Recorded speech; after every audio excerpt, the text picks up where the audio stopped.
Hi guys, welcome to ஷாலிட் kitchen. நம்ம இன்னைக்கு என்ன செய்ய போறோம்னா பம்ளி கருவாடு தொக்கு செய்ய போறோம். வாங்க வீடியோக்குள்ள போலாம். பம்ளி கருவாடு தொக்குக்கு தேவையான இன்கிரீடியன்ட்ஸ் 50 கிராம்ஸ் பம்ளி கருவாடை நல்லா க்ளீன் பண்ணி வாஷ் பண்ணி வச்சிருக்கிறேன். 2 வெங்காயம் பொடிசா கட் பண்ணி வச்சிருக்கிறேன். 2 கிழங்கு நான் இப்படி கட் பண்ணிட்டு உப்பு தண்ணியில் போட்டு வச்சிருக்கிறேன். 2 தக்காளியை நீளமாக அறுத்து வச்சிருக்கிறேன். 15 பல்லு பூண்டு, ஒரு சின்ன பீஸு இஞ்சி, ஒரு 6 பச்சை மிளகாய், கொஞ்சம் கருவேப்பிலை, ஒரு லெமன் சைஸ் புளி, 1 டேபிள் ஸ்பூன் தனியாத்தூள், 1 டேபிள் ஸ்பூன் மிளகாத்தூள், 1/4 டேபிள் ஸ்பூன் மஞ்சத்தூள், 1/2 டேபிள் ஸ்பூன் சர்க்கரை, தேவையான அளவு உப்பு, கொஞ்சம் கொத்தமல்லி.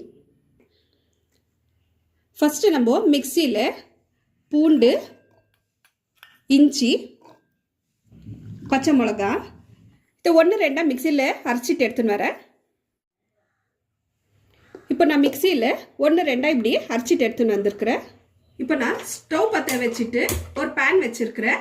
பேன் நல்லா சூடாயிடுச்சு. இப்போ எண்ணெய் ஊற்றிக்கலாம்.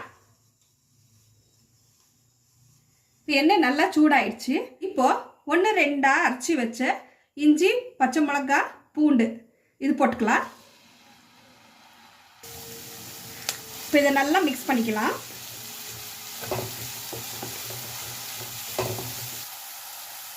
இப்போ இது லைட்டாக பச்சை வாசனை போயிடுச்சு.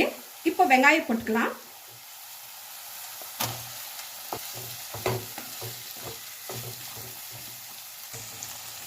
இப்போ வெங்காயம் நல்லா கோல்டன் ப்ரௌன் ஆகணும்.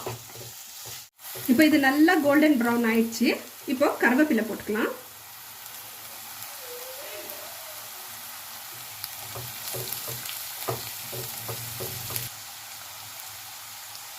தக்காளியை போட்டுக்கலாம்.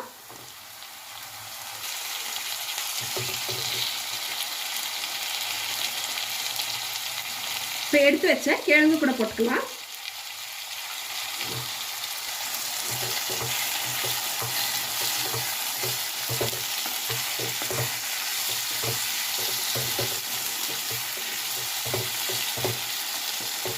இப்போ இந்த தக்காளியும் கிழங்கு நல்லா வேகட்டும்.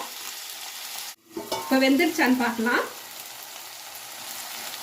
இப்போ தக்காளி எல்லாம் நல்லா வெந்துருக்குது.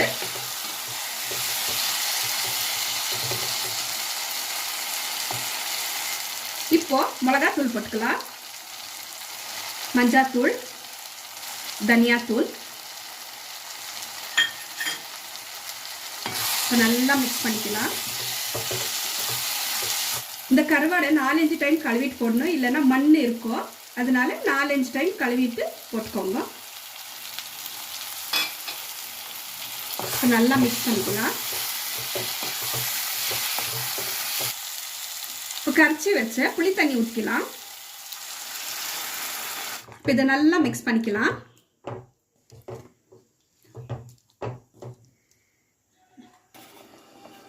இப்போ இதுக்கு தேவையான அளவு உப்பு போட்டுக்கலாம்.